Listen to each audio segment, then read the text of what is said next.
నమస్కారం, city news కి స్వాగతం. ముందుగా ముఖ్యాంశాలు.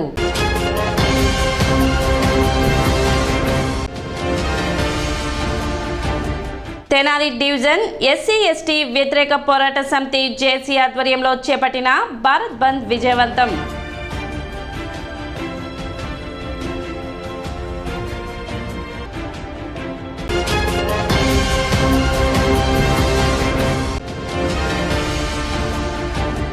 విద్యుత్ సమస్యల పరిష్కారంలో భాగంగా విద్యుత్ శాఖ ఆధ్వర్యంలో విద్యుత్ అదాలత్ ఏర్పాటు.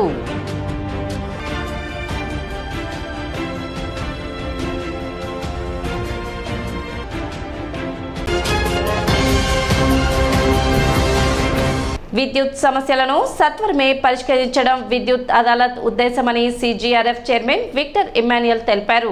Consumer grievance redressal forum Vijayawada ఆధ్వర్యంలో తెనాలి పట్టణ సుల్తానాబాద్లోని శ్రీనివాస కళ్యాణ మండపం నందు విద్యుత్ అదాలత్ నిర్వహించారు. CGRF chairman justice Victor Emmanuel, forum సభ్యులు ఎగ్జిక్యూటివ్ ఇంజనీర్ చిరంజీవి ఆధ్వర్యంలో ఉదయం 10:30 నుండి మధ్యాహ్నం 1:30 వరకు నిర్వహించిన ఈ విద్యుత్ అదాలత్ నందు తెనాలి డివిజన్ పరిధిలోని విద్యుత్ వినియోగదారులు తమ యొక్క సమస్యలను రాతపూర్వకంగా అందజేశారు. CGRF చైర్మన్ ఇమ్మాన్యుయల్ వినియోగదారుల సమస్యలను పరిష్కరించారు. ఈ సందర్భంగా ఆయన మాట్లాడుతూ విద్యుత్ సమస్యలు అక్కడికక్కడే పరిష్కరించేందుకు CGRF ద్వారా విద్యుత్ అదాలత్లు మరియు అవగాహన సదస్సులు ఏర్పాటు చేస్తున్నట్లు తెలిపారు. నేడు నిర్వహించిన విద్యుత్ అదాలత్తో 10 సమస్యలు వచ్చాయని, వాటిలో 6 సమస్యలను పరిష్కరించామని, మిగిలిన 4 సమస్యలు సివిల్ కి సంబంధించినవని తెలిపారు. తెనాలిలో ఇది 2వ కార్యక్రమం అని, విద్యుత్ వినియోగదారులు ఇటువంటి కార్యక్రమాలను వినియోగించుకోవాలని ఆయన సూచించారు. కార్యక్రమంలో విద్యుత్ వినియోగదారులు మరియు విద్యుత్ అధికారులు పాల్గొన్నారు. తెనాలి టౌన్లో మేము ఈ యొక్క అదాలత్, విద్యుత్ అదాలత్ అంటారు. ఈ విద్యుత్కి సంబంధించినటువంటి ఈ సమస్యలు ఏదైనా ఉంటే పరిష్కరించేదానికి ఇక్కడ మేము మా యొక్క ఫోరం కోర్టు ఒకటి గుణదల్లో ఉంది. అది ఎవరికి తెలియకుండా ఉందేమోనని మేము ప్రతి ఊరికి వచ్చి ఇలాంటి సభలు పెట్టి ఇలాంటి యొక్క అదాలత్లు మేము కండక్ట్ చేసి అందరి అక్కడికక్కడే పరిష్కరిస్తున్నాము. చేయవలసి ఉండి మా పరిధిలో ఉన్నాయి మొత్తము కూడా చేశాము. ఒక 20 మంది దాకా వచ్చారు. దాంట్లో 11, 12 అయినాయి. ఒక 8 మాత్రము చాలా అవి సివిల్ కేసులు, తర్వాత కుటుంబ సమస్యలు కూడా అవి ఉన్నాయి. కాబట్టి పొలాల తగాదాలు ఉన్నాయి కాబట్టి అవి మేము చేసేదానికి లేదు, అవి సివిల్ కోర్టు చేయాలి. కాబట్టి అవి వదిలేసి 11 కేసులు అయితే ఇప్పటికి చేసేసాము. ఇంకా వస్తాయని ఎక్స్పెక్ట్ చేస్తున్నాం, 15 కేసుల దాకా. పోతే ఇది 2వసారి మేము చేయటం ఇక్కడ. అది కూడా మీ నోటీస్కి తెస్తున్నా. ఇది తెనాల్లో ఇది 2వసారి. మొదటిసారి కూడా చేశాము. పైగా ఇంకొకటి కూడా మీరు చూసినట్లయితే వెనక బ్యానర్లో ఏముంటుంది, అదాలత్ పరిష్కరించటమే కాకుండా CGRF అవగాహన సదస్సు కూడా చేయమన్నారు. ఆ అవగాహన అంటే ఎందుకంటే జనాల్లో మనము అవగాహన కల్పించాలి. గుంటూరు జిల్లా తెనాలి డివిజన్ జేసీ ఎస్సీ ఎస్టీ వర్గీకరణ వ్యతిరేక పోరాట సమితి ఆధ్వర్యంలో తెల్లవారుజాము నుండే పట్టణంలో ఎక్కడికక్కడ బంద్ చేపట్టారు. భారత్ బంద్ కు పిలుపునిచ్చిన సందర్భంగా ఎస్సీ ఎస్టీ వర్గీకరణకు సుప్రీంకోర్టు తీర్పును నిరసిస్తూ పట్టణంలో బంద్ చేపట్టారు. ఆర్టీసీ బస్సులకు అడ్డుగా బైఠాయించి ప్రయాణికులను కిందకు దింపి జేఏసీ నాయకులు, కార్యకర్తలను నిరసన వ్యక్తం చేశారు. నాయకులు మాట్లాడుతూ 70 సంవత్సరాలుగా ఈ దేశ మూలవాసులమైన తమను అణగదొక్కడమే కాకుండా దోపిడీదారులు తమను దోపిడీ చేస్తూ అణగదొక్కుతున్నారని ఆరోపించారు. మాలా మాదిగల మధ్య చిచ్చు పెట్టడమే ఎస్సీ వర్గీకరణ అని ఆగ్రహం వ్యక్తం చేశారు. మందా కృష్ణమాదిగ మదిలో పుట్టింది కాదని, చంద్రబాబు నాయుడు మదిలో పుట్టినదే ఎస్సీ వర్గీకరణ అని తెలిపారు. చంద్రబాబు నాయుడు ఓట్ బ్యాంక్ కోసం మమ్మల్ని చీల్చి తమ మధ్యలో చిచ్చు పెడుతున్నారని ఆరోపించారు. రిజర్వేషన్లకు కొట్టుకునే విధంగా ఇద్దరి మధ్య విషబీజాన్ని నాటుతున్నారని ఆగ్రహం వ్యక్తం చేశారు. అణగారిన కులాల మధ్య వర్గీకరణ చిచ్చుపెట్టి రిజర్వేషన్లను దశలవారీగా తొలగించే కొట్ట చేస్తున్నారని ఆరోపించారు.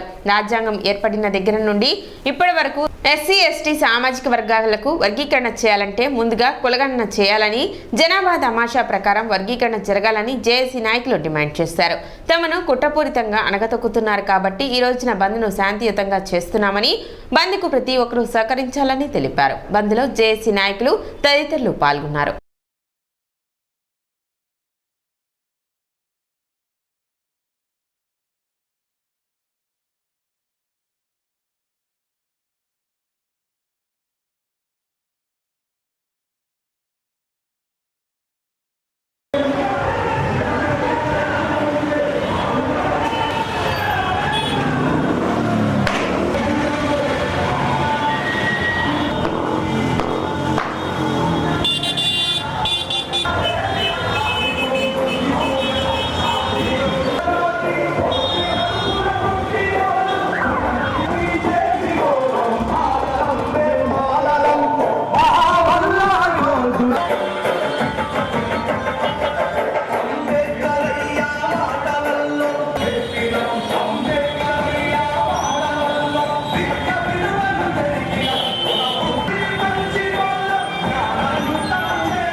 బంద్ ఎందుకు పాటించాల్సి వస్తుందంటే ప్రతి సామాన్య ప్రజలకు కూడా తెలియాలి. 70 సంవత్సరాల నుంచి ఈ దేశ మూలవాసులమైన మమ్మల్ని అనగదొక్కే ప్రయత్నం కాకుండా మమ్మల్ని దోపిడీదారులు వ్యవస్థ వచ్చేసి మమ్మల్ని దోపిడీ దోసుకుంటూ ఉంది. ఈరోజు మందాకృష్ణ గారి మదిలో పుట్టిన ఆలోచన కాదు, చంద్రబాబు నాయుడు గారు మదిలో పుట్టిన ఆలోచనే ఈ ఎస్సీ వర్గీకరణ. ఈరోజు క్రిమినల్కి అంగీకరిస్తున్నానంటున్నాడు. అసలు మరి కులాల మధ్య ఎలా మాది కానీ ఎందుకు విభజన చేసావు? 30 సంవత్సరాల నుంచి నువ్వు ఎందుకు ఉద్యమాలు చేసావు? ఉద్యమం ఫలితం ఏంటి? ఇవాళ ఈ ఆంధ్రప్రదేశ్ తెలుగు రాష్ట్రాల్లో క్రిస్టియన్ మాదిగా అని బీసీసీ కింద మమ్మల్ని రిజర్వేషన్లకు దూరం చేసావు. 90% మేము ఎస్సీలు క్రిస్టియన్స్గా ఉంటే మీ గుళ్ళోకి రానికపోతే మీ బడుల్లోకి రానికపోతే ఆదరించి మేము వేరే తీసుకుంటే మీకు మత స్వేచ్ఛ లేదని చెప్పేసి రిజర్వేషన్స్ తీసివేశారు. దీని మీద మందాకృష్ణ ఉద్యమం ఎందుకు చేయలేదు? మరి ప్రొఫెసర్ వినోద్ కుమార్ లాంటి మాదిగ మేధావులు ఎంతమందో 25% ఉన్న ఈ దేశ ఎస్సీ జనాభాకి 15% ఇస్తున్నారు. ఒక క్రిమినల్ అనే విధానం, ఒక మున్సిపాలిటీలో పాకి పని చేసుకునే పిల్లలకు కూడా మీకు చదువుకునే హక్కు లేదంటున్నారు. మరి ఎవరైతే మీరు ధనికులు ఉన్నారో, ఎవరైతే అగ్రవర్ణాలు ఉన్నారో మీరు 5% ఉండి 10% రిజర్వేషన్స్ ఈడబ్ల్యూఎస్ కింద తీసుకుంటున్నారే. ఈరోజు మెడికల్ కాలేజీలో 550 సీట్లు వచ్చిన నా కూతురుకు సీటు రాలా, 330 వచ్చిన ఓసీ క్యాండిడేట్కి ఈడబ్ల్యూఎస్ కింద సీట్ వచ్చింది. అర్థం చేసుకోండి ఏం జరుగుతుందో. మమ్మల్ని అనగదొక్కే కుట్ర చేస్తూ ఉన్నారు కాబట్టే ఈరోజు దేశవ్యాప్తంగా బీఎస్పీ కానివ్వండి, బీమార్బీ కానివ్వండి, వీసీకే పార్టీ కానివ్వండి, మా 105 మంది మాదిగ కులస్తులైన ఎంపీలు పిలుపునిచ్చారు. అర్థం చేసుకోండి.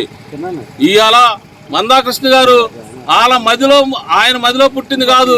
చంద్రబాబు నాయుడు గారు ఒక వర్గాన్ని ఓటు బ్యాంక్గా మార్చుకోవటం కోసం మమ్మల్ని విడదీసి పాలించి మాలలు ఎక్కువ ఉన్న చోట మాదిగలు ఎక్కువ ఉన్న చోట మాలలు కొట్టుకునే విధంగా ఒక విషబీజాలను నాటి రక్తాన్ని తాగుతున్నావే. నువ్వు మా జాతికి ఏం చేసావు? ఇవాళ 80% మేము దళిత క్రైస్తవులకు ఉన్నప్పుడు మరి మీరు ఎందుకు మా గురించి పోరాడలేదు? కాబట్టి దయచేసి అర్థం చేసుకుని ప్రజలారా, మమ్మల్ని కుట్రపూర్వకంగా అనగదొక్కే ప్రయత్నాలు జరుగుతున్నాయి. కాబట్టి ఇది జనానికి తెలియాలని మేము శాంతియుతంగా ఈరోజు తెల్లవారుజామున 4 గంటలకే ఇక్కడికి వచ్చి మేము బంద్ చేస్తున్నాం. ప్రస్తుతం ఎండలు ఎక్కువగా ఉన్నందున పంట పొలాల్లో నీరు నిల్వ ఉండే విధంగా చూసుకోవాలని మండల వ్యవసాయ అధికారి ప్రేమ్ సాగర్ రైతులకు విజ్ఞప్తి చేశారు. తెనాలి వ్యవసాయ సబ్ డివిజన్ పరిధిలో సుమారు 15,000 ఎకరాకు పైగా వెద పద్ధతిలో వరి పంట సాగు చేయడం జరుగుతుందని, ప్రస్తుతం ఎండల తీవ్రత ఎక్కువగా ఉన్నందున పంట పొలాల్లోని నీరు ఆవిరైపోతుందని, దీని వలన పంట దెబ్బతినే అవకాశం ఉన్నందున ఎప్పటికప్పుడు పొలాల్లో నీటి నిల్వలు ఉండే విధంగా చూసుకోవాలని రైతులకు సూచించారు. అదేవిధంగా DAP ఎరువును పిచికారీ చేసుకోవాలని, వేరు దృఢంగా పెరిగి పంట సమర్థవంతంగా పెరుగుతుందని రైతులు ఈ విషయాన్ని గమనించాలని ఏవో ప్రేమ్ సాగర్ రైతులకు విజ్ఞప్తి చేశారు. తెనాలి మండలంలో దాదాపు 15,000 ఎకరాలు పైచులకు వరి పెద్ద పద్ధతుల్లో వేస్తున్నారు. ఏదో కొద్దిగా 200 ఎకరాలు 300 ఎకరాలు నాట్లు పద్ధతిలో ఇట్లా పినపాడు అటువైపు వేస్తున్నారు. ప్రస్తుత పరిస్థితి ఎండలు విపరీతంగా కాస్తున్నాయి. ఇన్ని నీళ్లు పెట్టినా ఎవాపరేషన్ అయిపోతున్నాయి. దానివల్ల లోపల నుంచి ఆవిరి వచ్చి పంటలు కొద్దిగా తట్టుకోలేని స్థితిలో ఉన్నాయి. ఇరిగేషన్ శాఖ వారికి చెప్పాము, నీళ్లు కూడా కొలకలూరు కానీ, ఇటు నందివెలుగు కానీ, ఇటు ఐతానగర్ కానీ, బురిపాలెం కానీ నీళ్లు ప్లెజెంట్గా వస్తూనే ఉన్నాయి. బట్ ఈ ఎండ వాతావరణం వల్ల కొంచెం ఎన్ని నీళ్ళు పెట్టినా భూమి నిలుపుకోలేక పైకి వెళ్ళిపోతుండగా ఉంది. కాబట్టి ఇటువంటి పరిస్థితుల్లో మీరు నీరు పెట్టుకుంటూ ఎరుపుదాలు ఇచ్చినప్పుడు ప్రస్తుతం DAP ఎరువు వేసుకుంటే వేరు దృఢంగా పెరిగి సరిపోతుంది. ఏదైనా ఎక్కడైనా ఎరుపుదాలుగా ఉంటే అన్నవేది నిమ్మప్పు ఐరన్ లోపం వస్తుంది. కాబట్టి రైతు సోదరులు గమనించవలసిందిగా కోరుతున్నాం. ప్రస్తుతానికి పురుగు కూడా ఏమీ లేదు, ఎందుకంటే ఇది పురుగులు కూడా లేవు. ప్రస్తుతం పరిస్థితి బాగానే ఉన్నది. కాబట్టి రైతు సోదరులు ఈ ఎండ వేయడంని తట్టుకునేందుకు మీరు రైతులు శ్రమ పడుతున్నారు. నీళ్లు పెట్టుకొని పంటను సమర్థవంతంగా కాపాడవలసిందిగా కోరుతున్నాం. ఇప్పుడు ఒక చిన్న విరామం.